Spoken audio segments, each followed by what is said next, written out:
Hello, this is Representative Pam Powers Hanley. Welcome to my podcast, A View from the Left Side. For many years in the Arizona House, my seat was on the far left side of the chamber. As a progressive Democrat and one of the most independent representatives in the House, I always believed that was a fitting seat for me. This podcast features in-depth interviews with newsmakers from all walks of life, as well as political and social commentary. Thanks for joining me on the left side today. And now it's time for some good trouble. This week's A View from the Left Side commentary. This week's podcast was recorded during the week of September 27, 2021. Since President Biden took office in January 2021, he and other Democratic leaders have proposed sweeping legislation which would tackle deep-seated societal problems. Many popular progressive bills, like the For the People Act, the John Lewis Voting Rights Act, the George Floyd Justice in Policing Act, the Richard L. Trumka Protect the Right to Organize Act, the Dream and Promise Act, and the Women's Health Protection Act, have been passed by the U.S. House of Representatives. Unfortunately, these bills and many more are blocked in the Senate by the filibuster's 60-vote threshold. Parts of Biden's ambitious Build Back Better plan are also in jeopardy due to opposition from so-called moderates in Congress. Build Back Better would rebuild and modernize our nation's neglected infrastructure, address climate change, create jobs, and lower taxes and costs for the middle class. Who pays for Build Back Better? Biden's plan calls for a fairer tax code. Rather than taking on more debt, corporations and the wealthiest Americans would pay more in taxes to fund this sweeping recovery plan. These are the people who have enjoyed decades of tax cuts under the guise of trickle-down economics. These are the people who made billions during the pandemic. These are the people who build private spaceships to glorify their egos while they starve workers and bust unions. These are the people who enjoyed the biggest tax cut ever under President Trump. Unfortunately, these are also the people who have the money to buy politicians and lobbyists. This is why Trump's Tax Cuts and Jobs Act of 2017 was passed by Republicans on a party line vote with a simple majority, without debate, just days before Christmas. In contrast, Biden's plan, which would tax the rich to benefit the rest of the country, needs a supermajority to overcome the filibuster. Self-identified moderates like Arizona Senator Kyrsten Sinema and West Virginia Senator Joe Manchin have been in the vortex of the filibuster controversy for months. If they continue their steadfast resistance to reforming or eliminating the filibuster, much-needed legislation will die under the thin veil of bipartisanship. Furthermore, if the federal government doesn't step in to help us, radical Republican legislators in states like Arizona will continue to pass oppressive laws that erode the rights of the people on multiple levels. We don't want laws that purge early voting lists, make it harder for people to vote, criminalize volunteers and election workers, and discriminate against non-English speakers. We don't want a government that is controlled by money and special interest groups instead of votes. We don't want laws that could imprison doctors and patients and anybody who helps a woman seeking an abortion. We don't want massive tax cuts for the rich while workers struggle to put food on their tables and our school systems crumble. This is only a handful of the vindictive right-wing laws passed on a party line vote by Arizona Republican legislators. By clinging to the filibuster and shunning progressive legislation, Sinema has turned a blind eye to the plight of Arizona residents who suffer under a state government that is owned by big money and special interest groups.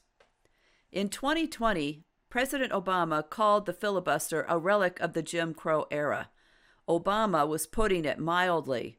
Historically, the filibuster has been a primary weapon against civil rights legislation for more than 100 years. Many Americans have celebrated the removal of statues and the renaming of boulevards that once glorified Confederate leaders. Taking down statues is just feel-good public relations as long as our politicians silently kill important legislation with a Senate rule that has been used to perpetuate structural racism and white supremacy since the Civil War. Using a weak-kneed dodge like the filibuster to stop much-needed legislation that would protect and expand voting rights, reproductive rights, workers' rights, and civil rights, reform policing, provide a path to citizenship for dreamers, and tackle poverty is racist. Blocking these bills from becoming law will disproportionately hurt people of color, particularly women of color. This is Jim Crow 2021. Senator Sinema, I know you care about your image. White supremacy is not a good look.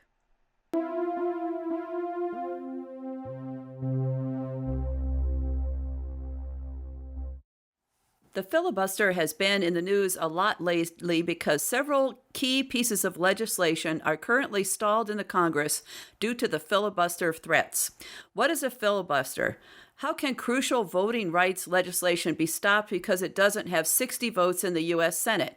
What happened to passing laws with a simple majority? What is a cloture vote? What does it mean when people call for elimination or reform of the filibuster? My guest today will break down the history of the filibuster, how it works, what reform would look like, and what's at stake if Congress fails to reform or eliminate this arcane custom. Joining me today are two long-term friends and colleagues of mine at Blog for Arizona, Michael Bryan and Larry Bodine.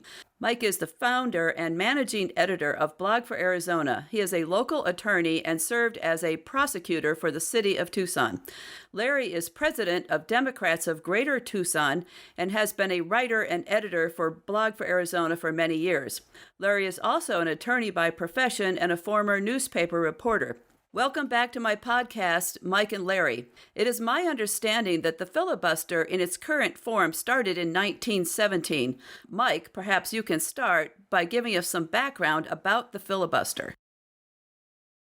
Well, the filibuster has always existed. I mean, there's been a tradition in parliamentary procedure in the United States since the founding of the country that there was no limit on debate. In fact, not a lot of people know it, but the House of Representatives also had the filibuster up until about 1842, I think was the exact year they abolished it. But it was never really a problem for most legislative affairs for several reasons, mainly because in the House, it was very disruptive. A lot of bills were passing. It's the main source of money bills and budgets. And so it was just intolerable. It made the country essentially ungovernable to have the filibuster there. So they abolished it in 1842. And you know what happened? Nothing. Absolutely nothing. The country became more democratic. It became more majoritarian. It became more governable. It became more prosperous. Nothing bad happened as a result of the abolishment of the filibuster in the House. But then, of course, in the House, they started walking out. They started doing quorum checks until about the 1890s. Basically, you could be standing there in the House and say that you're abstaining from voting, and you couldn't be counted for quorum purposes. So the minority would just not vote on bills and bust quorum and gum up the works that way.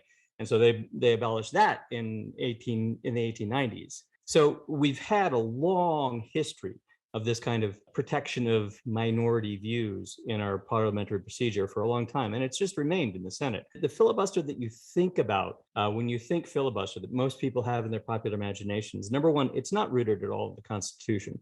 The Constitution dedicates the rules of procedure for the House and the Senate to those bodies. They make their own rules. It's arguably not anti-Constitution, but it's certainly not in the Constitution.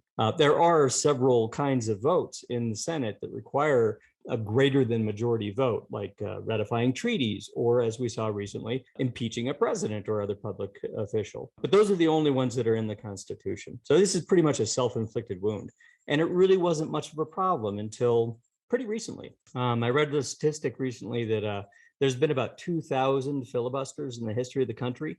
Almost all of them are since the 1960s, and more than half of them are just in the last 12 years.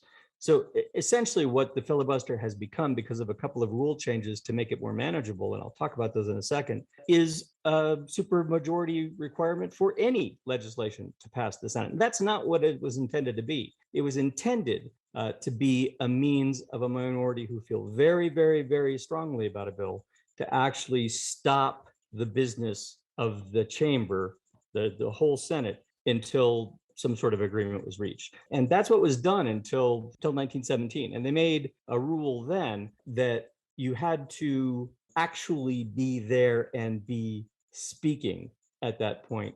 And they also made a rule in the 1940s that the Senate could consider more than one matter. It used to be that the Senate could only deliberate on one subject at a time. So if you did a filibuster, it held up the entire business of the Senate. It was a big institutional headache.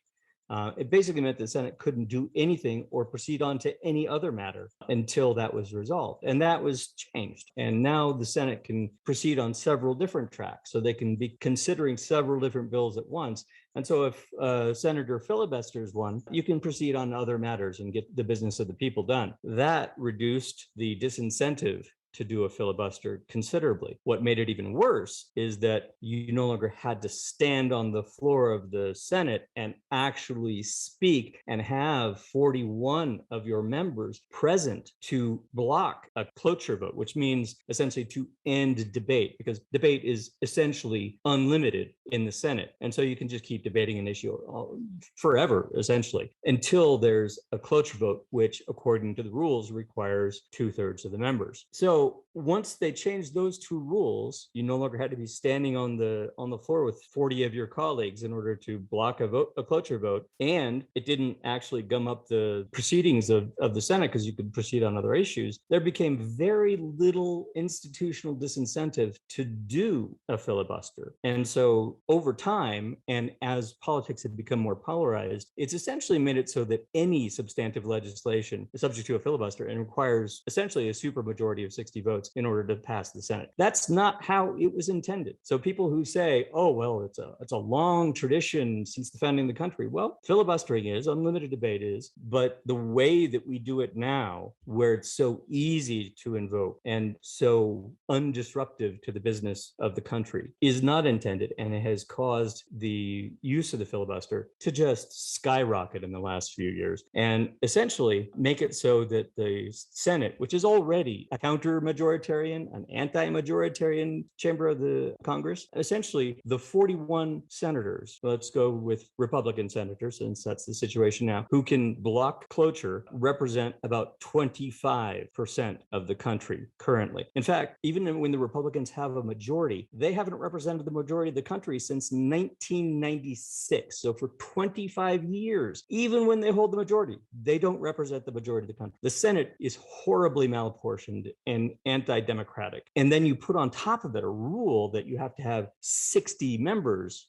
of that chamber in order to pass any legislation. And really, the filibuster has become a hugely anti-democratic block on actually making our country governable. And the capstone of the whole thing is, of course, yesterday, Mitch McConnell indicated that he was going to filibuster the raising of the debt ceiling, essentially flirting with defaulting on the country's debt and an economic catastrophe. Every economist that you talk to will tell you that the result will be a spectacular upset in the entire world economy and knocking several points off GDP if that were to happen. And for the first time, the Republicans have used that to actually block the raising of the debt ceiling, which is artificially imposed. Stupid idea to begin with. We should bust the filibuster, do a subject matter exception for the national debt, for raising the debt ceiling, because being able to filibuster that is just stupid. I mean, arguably, we should do away with the debt ceiling altogether. But at this point, it's become a horrible self-inflicted wound and horribly anti-majoritarian. It's just a bad idea. And it really needs to be reformed or abolished. I mean, arguably, it's like on the edge already. I mean, the way that the Republicans have used it and abused it reflects the way that the filibuster really favors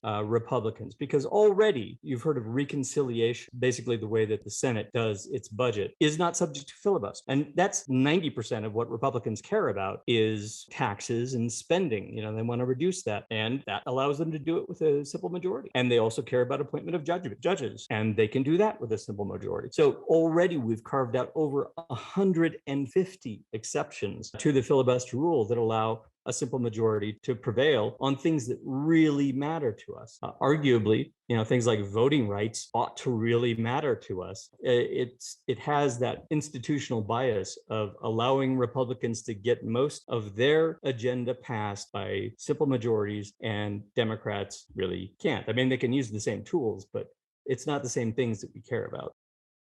Well, thanks for giving us some background on this. And you touched on it a little bit. There were a lot of snow days in my childhood, and I watched a lot of movies. And I remember, watching politicians getting up there and talking and fighting and doing the filibuster in the movies. And I always wondered why they're not talking anymore and why they can just do this silent filibuster, because in my opinion, it allows a lot of people to just skate on tough decisions. And one of the ones that really comes into mind is when our senators, John McCain and Jeff Flake, were cowardly on that vote to try to prevent gun violence after the Sandy Hook massacre and all those small children were killed. The Senate skated on the vote with the filibuster. It was horrible what they did, and they're about to do it again. I heard President Biden had said once that he would prefer, or he would be okay with, going back to the talking filibuster. So what do you guys think about that? Would the talking filibuster help? I think you'd have to get rid of the multiple tracks too, because it really wouldn't be effective in getting people to actually stand on the floor and speak about the issue if you could move on to other subjects. So you'd have to abolish both those rules, I think, to make a speaking filibuster actually work. What do you think, Larry? Well, I think that the filibuster is a completely bogus artifice, and it's got like a deeply racist past. You mentioned that the Republicans care about taxing and spending, and I don't think that's true, because what they really care about is power.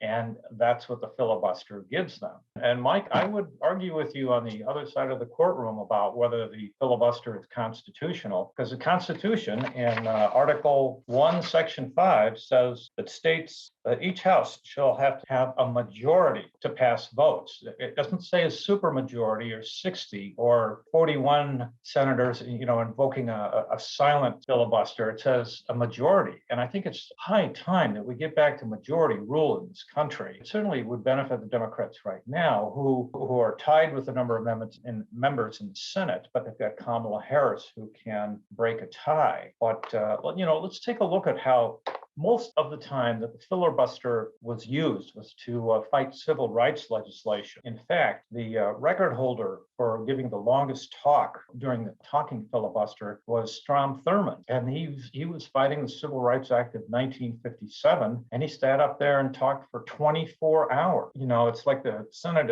was a caricature of itself. And filibusters were also used to block such measures as the anti-lynching bill, the Civil Rights Act of 1957, legislation that would prohibit poll taxes, that would allow discrimination in employment, housing, and voting. There really isn't any sort of a positive use that the filibuster has been put to. And, we're seeing that now with Kirsten Sinema. She likes to pretend that she's being bipartisan and negotiating with people, but, by her support of the filibuster, she has just put the brakes and called to a dead halt all of the Biden agenda initiatives, including the $3 trillion policy and infrastructure bill, as well as a $1 trillion budget bill. And it just illustrates how one senator can completely bring the whole process to a halt. And I think that's unconstitutional, and it should be gotten rid of, period. I agree with you guys. I mentioned the post Sandy Hook legislation, but there's been a lot that's been stopped with the filibuster. As you mentioned, they tried to stop civil rights legislation. I read one article that said that in the mid 20th century, that was one of the prime uses for the filibuster was to stop civil rights legislation from passing. So it's got a horrible history and it deserves that Jim Crow era label that it has. And so you opened the door a little bit, Larry. Let's talk about some of the legislation that's at stake. There is the voting rights legislation, but there's reproductive rights legislation. There's a whole gamut of bills, and many of them have passed the House already, and they're waiting for the Senate, and they're stopped because there's a filibuster threat. And some of these bills, Kirsten Sinema has signed on as a co-sponsor or says she supports, but until we get rid of the filibuster, that support goes nowhere. So do you guys want to talk a little bit about what's at stake here, what we are going to lose if we don't do this reform?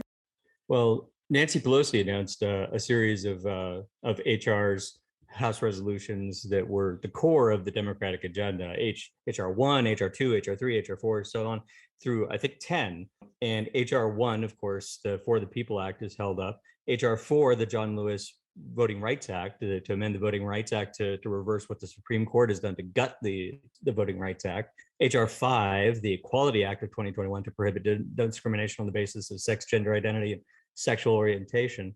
HR 6, the American Dream and Promise Act, to give dreamers citizenship and a path to legal citizenship for people who are in this country for years and years and years and been great citizens, tax-paying people who are not yet citizens. HR 7, the Paycheck Fairness Act, to amend the Fair Labor Standards Act to provide more effective remedies to victims of discrimination. HR 8, the bipartisan background checks, to require background checks for every firearm sale. All those are held up by the filibuster. And then you can go on and on and on. I mean, there's the DC statehood is held up by the filibuster. The repeal of the authorization to use military force against Iraq resolution in 2002, that's held up by filibuster to officially end the war on terror. That we can't do. Closing Guantanamo, that also. Protecting the right to organize, the PRO Act, modernize the Labor Management Relations Act of 1947 to make it easier to organize. The Pregnant Workers Fairness Act to eliminate discrimination and promote women's health and security by ensuring reasonable workplace accommodations for people who are limited by childbirth and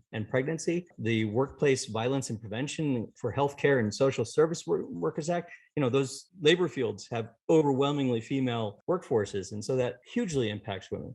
The George Floyd Justice and Policing Act of 2021 to hold law enforcement more accountable for misconduct in court, improve data collection, and reform police training and policies. That's held up. The Background Checks Act, again, to do background checks for federal firearm sales. The Violence Against Women Act, the reauthorization is up from 1994, and that's held up by the filibuster. It just goes on and on and on.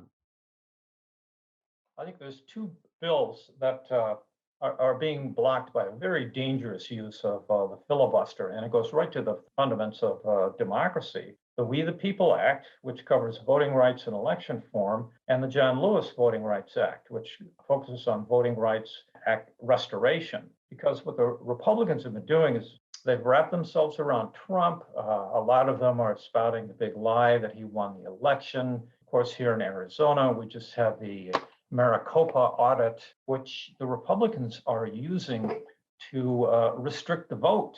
If a friend is like collecting ballots for people in the neighborhood, they can be charged with a felony for ballot harvesting. Those two voting rights bills would basically rectify all that, make it easier to register to vote, make mail-in ballots universally usable. And to me, out of all the bills, those are the two that we really need to get passed. Otherwise, there's no mechanism for democracy to succeed. The filibusters played a big role in blocking civil rights action in the 1960s, but lesser known is that after the Civil War, the use of the filibuster to block any kind of federal legislation in the Senate was key in ending Reconstruction. The whole presidential election after the Civil War was an issue, but a lot of it was the newly readmitted senators from the South holding up any federal business until Reconstruction was ended. And it allowed them to impose a regime of voting rights restrictions that basically disenfranchised African Americans for another century after that. And so I think the real parallel here to these attacks on voting rights in the states by Republicans is to the end of Reconstruction. They're trying to rebuild Jim Crow, but they're trying to exclude anybody who isn't likely to vote for them and make it harder for them to vote.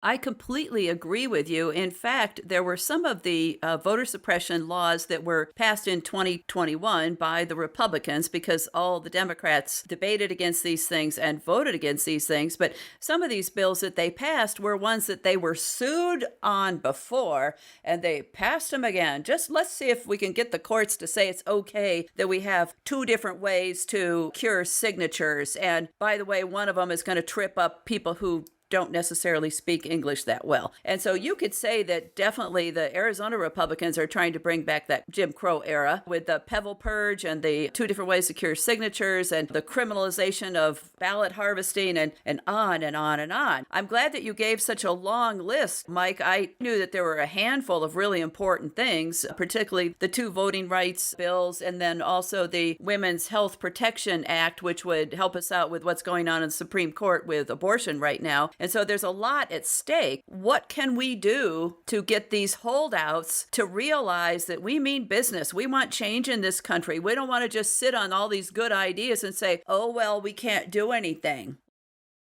I think one of the things that we can do, certainly at the federal level, is what's called the nuclear option, which is, you can change the rules of the Senate by a simple majority vote.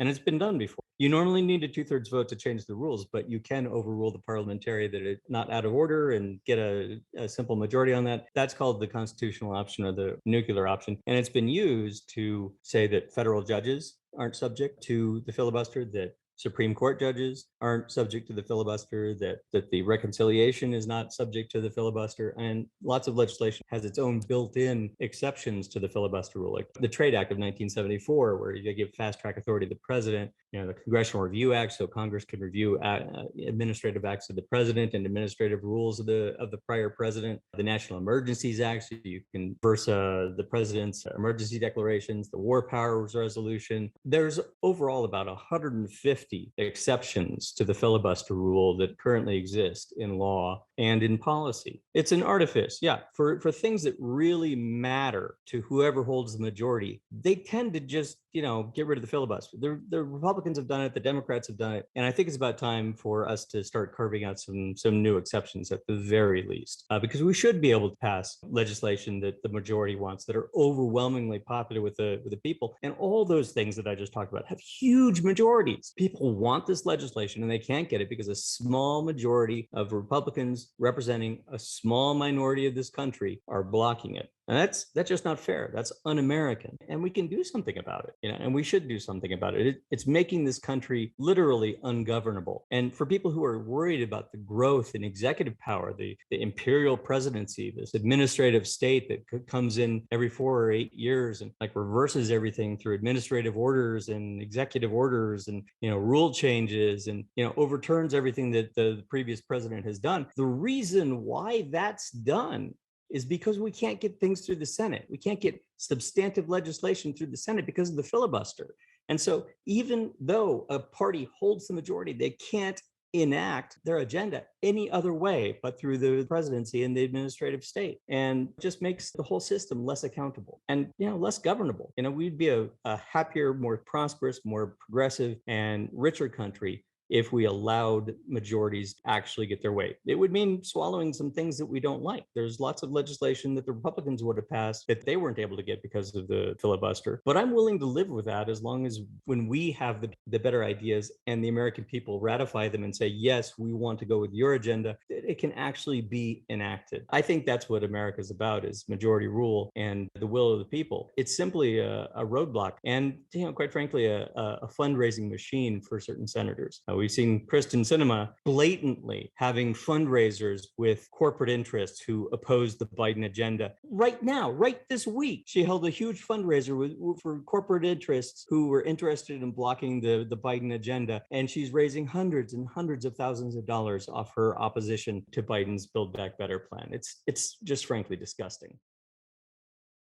Yeah, I think what we're finding out is that, Kirsten Sinema has basically sold out her independence for money. Like at the fundraiser you were talking about, these are pro-business groups, and they're being called on to donate either $1,000 or up to $5,800 to Sinema. And all of a sudden, Sinema opposes tax increases on businesses. She opposes tax increases on the wealthy. And the other example is she took $750,000 from the drug and pharmaceutical companies. And all of a sudden, she now opposes lowering the prices of prescription drugs. She opposes having Medicare negotiate for lower drug prices. I think one of the things that's sort of motivating her is that she just loves all of this focus upon herself, and she doesn't care if it's negative or positive. And it's best illustrated by that infamous picture of her where she's got a red hat, red glasses, holding a red ring, a drink, and the ring on her finger says Bleep. So that's Kyrsten Sinema in a nutshell. It's interesting because I think that a lot of those Congress people don't really want to vote on something like the We the People Act, because that has a little bit of national clean elections in it. It has campaign finance reform in it. There's a lot of things. I mean, I'm a politician, right? I've been to political trainings, and when I went to the Emerge training, Kyrsten Sinema was used as an example. They taught us what she does for fundraising. And yes, of course, all these things are based on fundraising. The Congress and all the state legislatures are pretty much owned by big money. And this filibuster is just promoting that sort of behavior. And it's also, as you both mentioned, it makes the general public more disgruntled because things are not getting done. Many polls have said that people prefer background checks for gun sales, that they prefer banning certain assault weapons. These things poll at 80 to 90%, but we can't get that stuff done because of parliamentary procedures and gerrymandering and all sorts of other things. And so we've got just a few more minutes. And so I'd like you each to say, what would the Congress look like if we eliminated the filibuster? Well, I mean, if you look at the House and you think, well, that institution works okay, then, the Senate would be pretty much the same, but with 100 members. The majority rules, and that's a good thing. I mean, you can't get rid of the bias of the House to begin with. The fact that, even when Republicans take the majority, they don't represent the majority of Americans is problematic. The Senate has always been a counter-majoritarian institution, but lessening that by getting rid of the filibuster, at least going back to a talking filibuster on a single track of issues so that it actually causes political harm to those who do the filibuster, I think is the minimum you can do. That as soon as the Republicans take back a majority in the Senate, if anything stands in the way of their agenda, they're going to get rid of it. And if the filibuster gets in the way of their agenda, they will. They did it for judges. I mean, that was the heart of their agenda through the 90s and the 2000s and the 2010s was let's get our judges and pack the courts whenever we can. And, they made sure they could do that regardless of the filibuster. So if there's something that they want to do that's going to be prevented by the filibuster, they wouldn't hesitate to get rid of it. Why the hell should we? Well, it would be constitutional in that it would only require a majority for laws to be passed. It would start working. Senate hasn't been working since the Bush administration. It will get rid of minority rule. And, you asked the question, what can we do about it? And I would say we do what the Progressive Caucus did at the Democratic state meeting over Saturday. 80% of the delegates said that they would be in favor of censuring Kyrsten Sinema unless she drops her support for the filibuster and unless she starts supporting bills for Biden. People are saying that she's setting her career on fire, and I would agree. She might go into 2024 and discover she doesn't have support of the Democratic Party. I think I might already know the answer, but one last question is, do we really need the filibuster? Why or why not? You have to ask what the filibuster is intended or thought to do, and that's to respect and institutionalize the requirement to listen to minority viewpoints and to recognize them, to deal with them. Arguably, there are much better ways to do it than the filibuster, especially its modern incarnation, which is so far away from the original intent of the filibuster, which was to promote as much discussion on a topic as possible. It no longer does that. Just indicating that you're going to filibuster just basically kills popular legislation. That's not what it was meant to do. And that's what it does now. So you need to get rid of the filibuster. You could do something else in order to protect the minority views. There's, a minority Bill of Rights was discussed by Nancy Pelosi, basically allowing that the minority is able to set an agenda on the floor and have its bills heard and considered and voted on. I think that would be a fine way to protect the rights of the minority without gumming up the works and using the anti-majoritarianism of the filibuster to do it. We don't need the filibuster. This is a tool that was used to fight civil rights legislation. Why are we protecting the minority when we have a majority that, wants a lot of broad legislation? We're not run by minority rule. Go back to the Constitution again.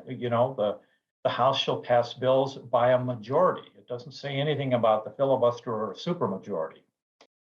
That's all the time we have today. I really appreciate you guys and all your opinions and the facts that you gave me and my audience. And so until we meet again.